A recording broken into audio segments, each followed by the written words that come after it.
Hello, sweetheart. To hear more startling stories every day, like and subscribe. Greetings from Lies and Secrets. The world beyond my window was painted in shades of green in 1975. The aroma of the towering stately pine trees blended with the distant steady hum of a lawnmower. I'm Marie, a 32-year-old housewife from a charming Ohio suburb. Early in the morning, the sound of my husband Josh's footsteps reverberates through our small two-story house with the white picket fence. Josh works as a salesman at the neighborhood appliance store. He arrives late, his friendly but tired smile a reflection of the many hours he spends traveling and pitching our town's families on the idea of modern convenience. We have knitted the fabric of our existence together in our home, our haven. Our recollections are not limited to the walls. It's the silent times, the giggles, and the glances exchanged at supper. Then there is Dan, our golden retriever, whose boundless enthusiasm and love bring happiness to every area of our home. He sets the tempo for our days with his metronomic tail wags. On the surface, life appears to be ideal, but the facade of this perfect life starts to crumble as the sun sets and huge shadows spread across our lawn. Like the first hint of fall in the air, it began quietly. The phone rang one evening when I was arranging the dinner table. No one called at this hour very often. Dan was sitting at my feet listening to the ring with his head cocked while Josh was still on his way home. I picked up the receiver thinking it would be a coffee invitation from a neighbor or a ROM number. Rather, I was greeted by a smooth foreign voice. It said, "Hello, Marie," and there was a familiarity in the tone that made me shudder. "I'm sorry to bother you this evening." With my fork clattering against the dish, I hesitated. "Who is this?" I managed to sound cautious and curious at the same time. The laugh was too personal, too knowing in the voice. "Let's assume that Josh and I are friends. We've discussed you in some fascinating ways." A beat skipped in my chest. Josh had never brought up this individual, but the suggestion of what they said lingered. The abrupt, unstated hint of something illegal, something hidden, gave me a heat rush instead of the burner. I felt a sense of discomfort that persisted like the smell of burnt toast. After the call ended, suddenly, I made an effort to ignore it and concentrate on the routine of arranging the table, but the doubt had already been sown. When Josh returned home that evening with a warm, tired smile, I couldn't help but see him in a new light. Did he have something to hide from me? My thoughts were elsewhere, reliving the voice, the chuckle, and the implications during the tense dinner conversation.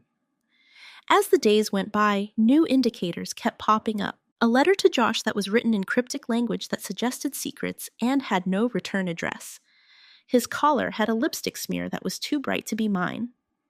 The smell of someone else's perfume, which I didn't identify from our neighbors or acquaintances, permeated our bedroom. Every new finding was like a thread that was taken out of our life's fabric and slowly unraveled. I spoke to Josh, my voice shaking, not out of rage, but out of fear for what I would find.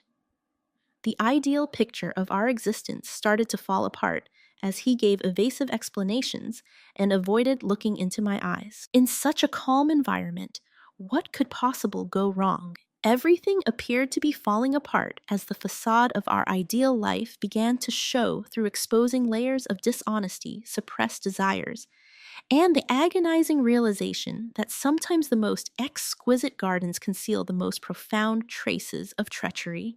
One quiet Saturday afternoon was the beginning of it all. Josh left me to take care of our house by myself while he was on a business trip. Through the drapes, whimsical shadows were cast by the high light. In the hopes that the fresh air would help me forget about the routine chores of the day, I made the decision to take Dan for a walk. While we were walking in the park, I became aware of Dan's peculiar conduct. His tail was wagging wildly. He was more needy than normal, and his eyes met mine with a level of intensity that had never been witnessed before. He was acting so strangely that I thought he was trying to communicate with me, his eyes practically beseeching. Dan didn't even look at his favorite stick today when we passed the old oak tree where we used to play fetch. Rather, he remained beside me, pressing his body against my leg as though he was looking for solace or security.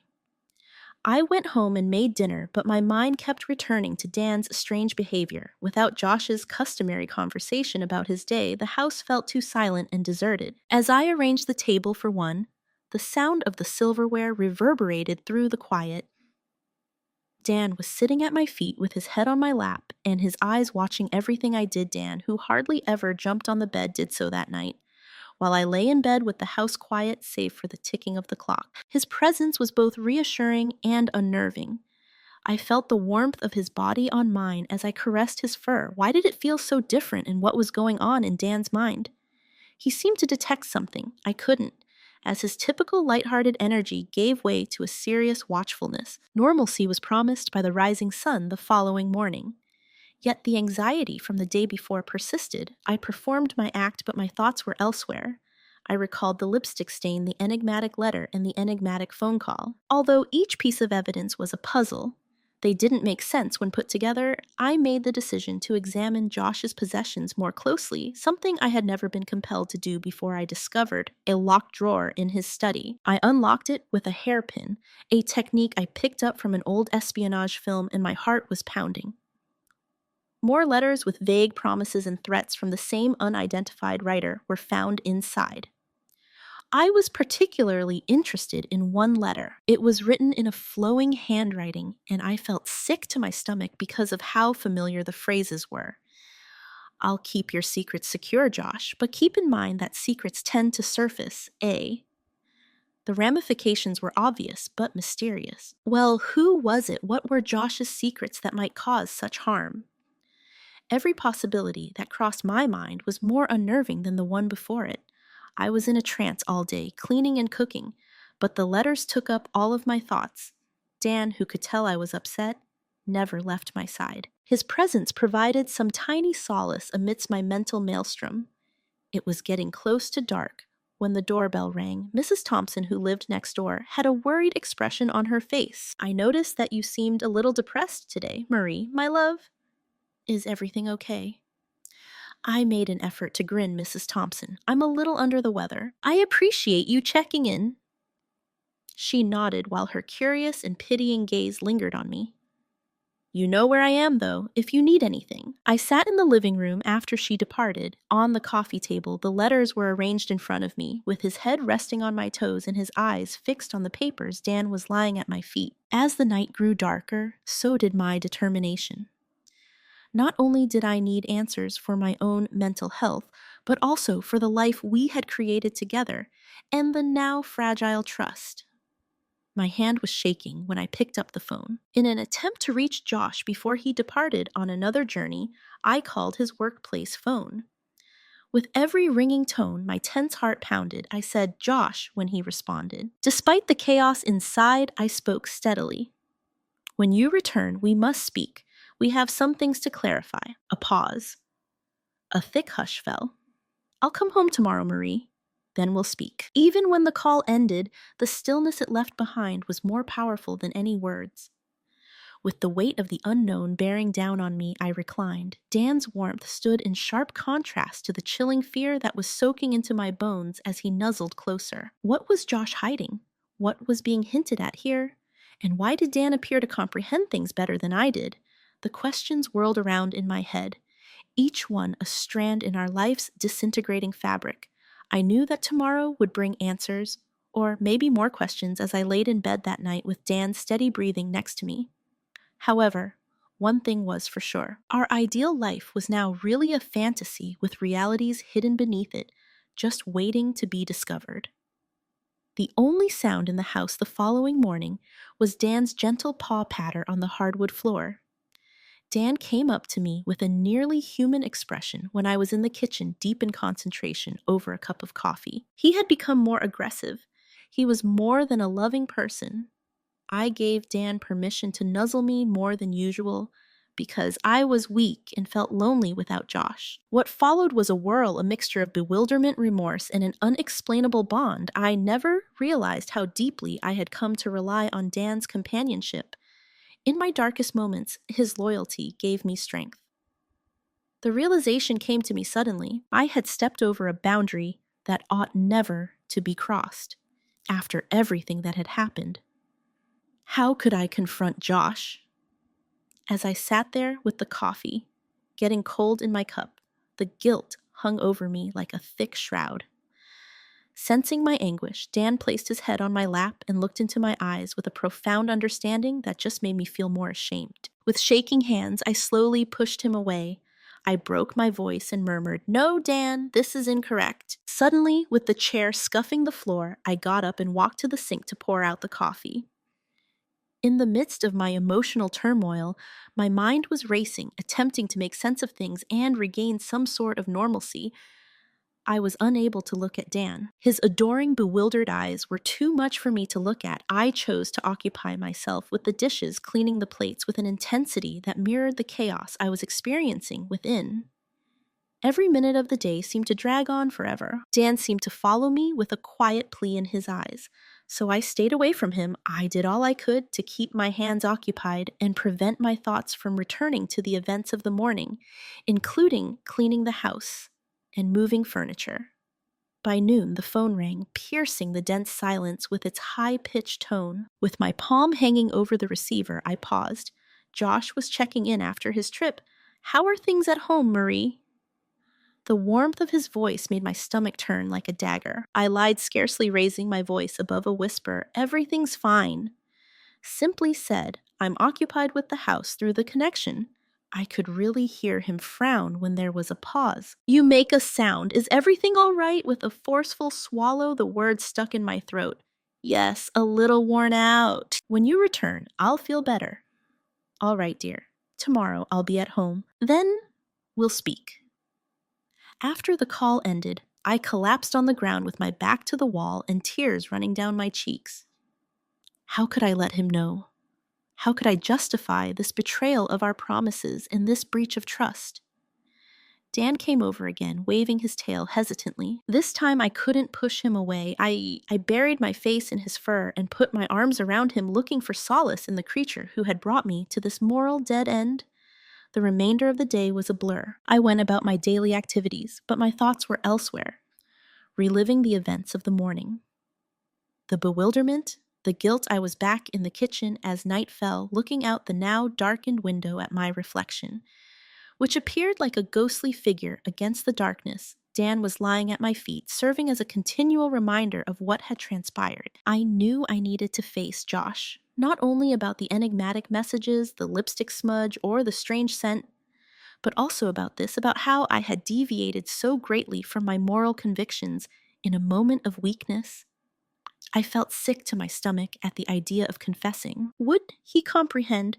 Was he able to forgive? Or would this be the tipping point that caused us to part ways? That night, I laid in bed with Dan at my side, his breathing steady and reassuring, but I couldn't get any sleep. My thoughts were racing with anxiety, guilt, and the impending showdown with Josh. What would happen tomorrow? Would it mean our demise, or might we manage to get through this?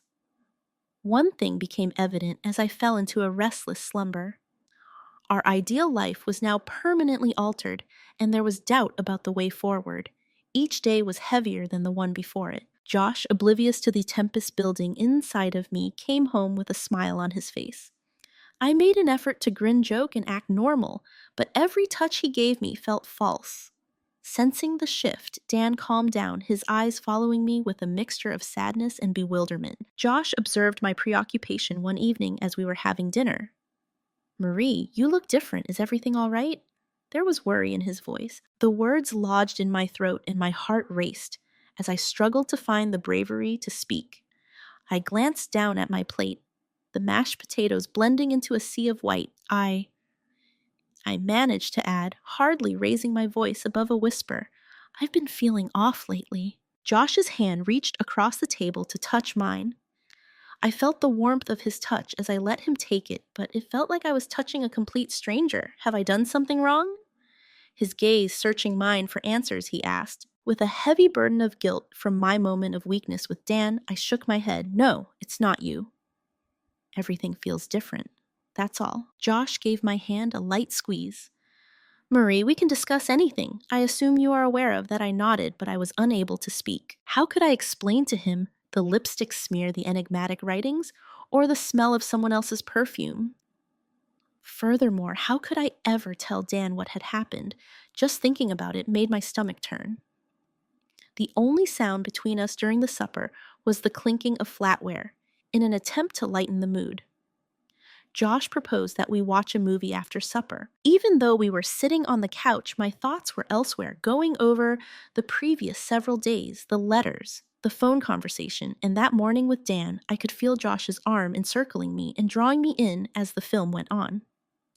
Despite his intention to be consoling, his touch felt like a vice around my heart. I moved a little, seeming to reposition myself, but in reality, I was retreating from him and the life we had created, which now seemed to be a facade. Josh turned to face me later in the silence of our bedroom. "I'm aware that something is off, Marie. Talk to me, please." The only source of light in the room was the streetlights outside, which created dancing shadows on the walls. The smell of our shared existence, now tainted by lies and betrayal, filled the air as I inhaled deeply. "Josh, I discovered letters." My voice trembled as I started. "Letters from an unnamed individual. They discuss your personal secrets, and your collar had a lipstick stain and an unidentified cologne." Josh's eyes widened in disbelief and his face turned pale. "I can explain, Marie." "No." Despite my internal struggle, I interrupted him with a forceful voice. "There's something else I did that I'm not proud of, and I need to know everything." His face changed from shock to worry as he sat up. "Marie, what is it?" The words weighed heavily on my tongue as I paused. "During your absence, I felt alone. Dan was present as well, and I allowed things to escalate out of weakness." Josh's face twisted in pain and bewilderment with our dog Dan. With tears running down my cheeks, I nodded. "Josh, I know it's wrong. I have to be honest with you, even though I know it's not acceptable. I want us to be truthful with one another." The ensuing hush was deafening. Josh up from the bed and paced the room while stroking his hair. "I'm at a loss for words, Marie. This is something I've been hiding from you as well. I must know about Josh, I guess. Who is she? What secrets do you conceal, desperate for the truth that could rescue or destroy us?" My voice was an appeal. Josh ceased pacing away from me. "Marie, it's complicated. Is someone I believed I could trust from my past, by threatening to divulge information that could destroy our relationship. She has been blackmailing me. Destroy us," I repeated, feeling the impact of what he had said. How could anything be so awful? His eyes were filled with a mixture of terror and resignation as he turned to face me. "Marie, it's not just about me. It concerns our future and our lives. However, I need time to absorb what you've told me." The night dragged on with each of us deep in our own thoughts and the gap between us widening with each moment of silence. The warmth of Dan's presence next to me now served as a sharp reminder of my treachery as I laid there feeling the chilly place where Josh should have been. I knew that today would be the day of reckoning when the room was softly illuminated by the mild light of dawn. We would either confront this storm together, attempting to save what was left of our once ideal lives, or Josh would depart, unable to forgive. One thing was certain, though. The delusion of our perfect life had been destroyed, and the unpleasant reality had to be faced. One rainy night, the strain peaked. Josh was working late once more, and Dan and I were by ourselves, while the rain drummed menacingly on the windows in a desperate attempt to vent my excruciating guilt. I wrote Josh a letter in which I confessed everything. Tears clouded the ink on the paper as I wrote my confession, each word a reflection of the chaos inside of me. Josh, drenched from the rain, entered through the front door as I was closing the envelope. His face changed from astonishment to worry when he saw the letter in my hand. "What's that, Marie?" His voice was shaking as he asked. My hands were shaking when I gave him the letter. "I have something to tell you, Josh." My voice could hardly be heard above the outside storm as I spoke. His fingertips brushed mine as he took the letter, and I was startled with eagerness and anxiety. Slowly he opened it, looking over the words. I saw his expression shift from bewilderment to disbelief to intense hurt to sadness. "What have you done, Marie?" His tone was one of pain and incredulity. I was unable to look at him. My eyes dropped to the floor where Dan slept with his eyes mirroring the storm outside and his tail no longer wagging. Josh, I was lonely, and I let things go out of hand with Dan in a moment of weakness." Josh gasped for air. "With Dan, our canine." His voice cracked clearly in pain. "I'll admit it. The word was a shame-filled whisper. I needed to be honest with you. Even though I know it's terrible and cannot be forgiven, I needed us to be open and truthful with one another. The awful silence that ensued was only broken by the rain's ceaseless hammering. Josh's hands were raking through his hair as he paced the room, obviously considering the ramifications of my confession. At last he came to a halt, looking at me with a searching yet distant expression. "I've also been hiding stuff from you." Marie, she is a former acquaintance of mine whom I believe to be trustworthy. By threatening to divulge information that could destroy our relationship, she has been blackmailing me. "Destroy us," I repeated, feeling the impact of what he had said. How could anything be so awful? His eyes were filled with a mixture of terror and resignation as he turned to face me. Directly, "Marie, it's not just about me. It concerns our future and our lives. However, I need time to absorb what you've told me." The night dragged on with each of us deep in our own thoughts, and the gap between us widening with each moment of silence. The warmth of Dan's presence next to me now served as a sharp reminder of my treachery. As I laid there feeling the chilly place where Josh should have been, I knew that today would be the day of reckoning when the room was softly illuminated by the mild light of dawn. We would either confront this storm together, attempting to save what was left of our once ideal lives, or Josh would depart unable to forgive. One thing was certain, though. The delusion of our perfect life had been destroyed, and the unpleasant reality had to be faced. There was a greater sensation of dread rather than clarity in the morning light. The letter I had written was open in front of Josh, who was already sitting at the kitchen table. His face was drawn, and his eyes were red as though he hadn't slept at all. My heart thumping, I walked toward him. He stopped me with a hand. "Marie, I must comprehend what made you feel the need to take such drastic measures." My tears came again, but I forced myself to hold them back, Josh. I was lost. The lipstick, the perfume, the letters. Our existence seemed to be slipping away, and I was looking for anything to cling to while I was with Dan. Josh averted his gaze, his jaw clenched. "What do you know about her, Anda?" "Just the things you told me. She is blackmailing you from your past, Josh." "Though what secrets are so harmful?" He let out a big, exhausted sigh. "Marie, I made several blunders before we met. Financial difficulties, a short-lived yet disastrous affair. She is now using the fact that I was involved against me. She is threatening to tell you everything if I don't comply with her demands for money." The air was heavy with secrets and treachery, and the room felt colder. "How come you didn't tell me? I wanted to keep you and us safe." With everything that has transpired since then, however, his voice drifted off, leaving the words unsaid between us. I took a seat across from him, using the table as a partition. "Josh, we must work together to overcome this. We cannot allow my error to separate us." Then he really looked at me, his eyes searching mine for understanding or forgiveness, maybe. "After all this, can we, Marie?" Despite my internal anguish, I said in a firm voice, "I want to try. Josh, I believe in us and what we've created, and I love you." His hand reached across the table to cover mine as he slowly nodded. Despite its smallness, it felt like a lifeline. "Marie, I want to try, but I need time to ponder and process." The day flew by in a flurry of cautious chats and uneasy quiet. We discussed our future as well as the past. Every statement was a step toward redefining what we had, or maybe rebuilding it. The storm outside had subsided as dusk drew near. But the storm within our house was still building. Josh recommended that we take a stroll in order to decompress. We strolled through the neighborhood with Dan by our side, the air fresh after the rain, and everything around us seemed to be at peace. "Marie," Josh began in a tentative tone, "perhaps I've been thinking we ought to face, together. Prove to her that we are a team and that her threats won't shatter us." With a jolt of determination, I nodded. "Let's do that, all right." Regaining control over our lives is necessary. We came home with a plan in place and the shaky optimism that we would survive this ordeal. Although the tension persisted as we got comfortable for the evening, a new tentative link that was based on the candor of our confessions was also beginning to form. I felt Josh's fingers under the covers as we lay in bed, Dan curled up at our feet. Despite being a small touch, it had a powerful message. Even though we were confronting the unknown together, we were in this together. Inside, the winds of change were still blowing, transforming our lives in ways we couldn't yet predict.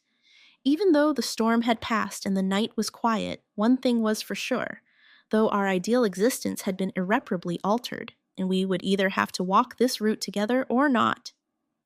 Josh read the letter silently, a look of pain and incredulity across his face. He looked up at last, tears welling up in his eyes. "How could this have happened, Marie?" His voice broke as he asked. The weight of my confession hung in the air as I inhaled deeply. "Josh, your absence made me feel incredibly alone. I felt like I was losing you because of the letters, the lipstick, and the scent. And I was looking for something, anything to cling to in that moment with Dan." Josh listened, a range of emotions visible on his face. He took my hand after what seemed like a lifetime. "We've been through a lot, Marie. We will either have to work through this jointly or not at all." The seriousness of our predicament weighed heavily on the room. "Josh, I understand. I would like to give it a shot. I believe in us and what we've created, and I adore you."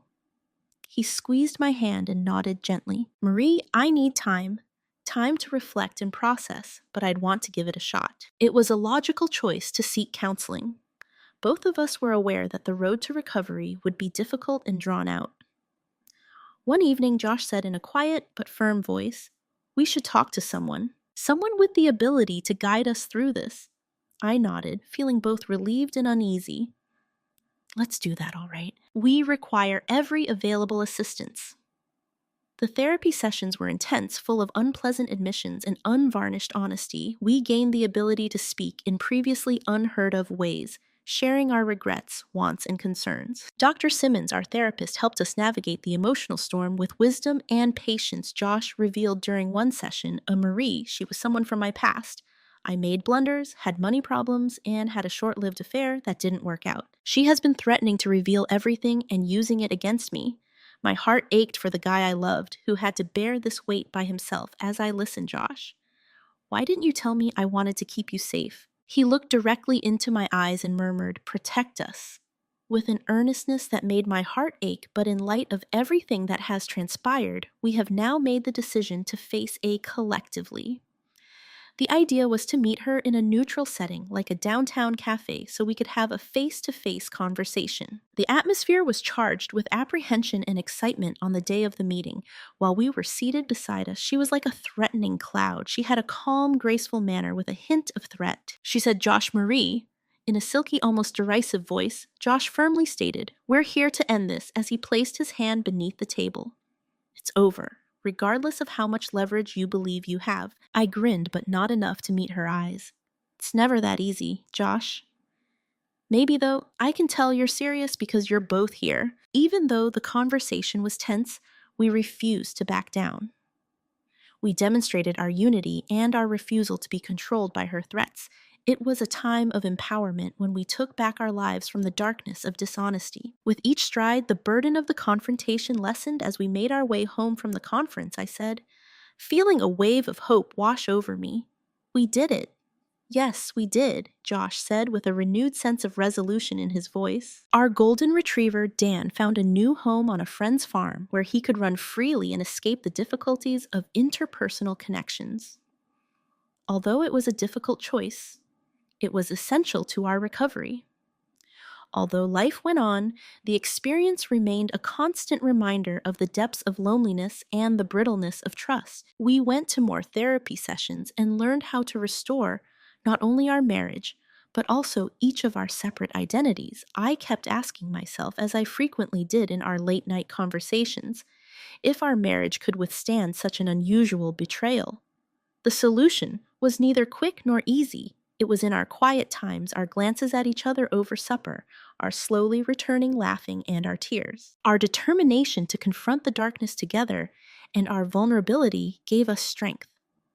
Our relationship became closer as the months stretched into years, not because we forgot the past, but rather because we made the decision to move on from it.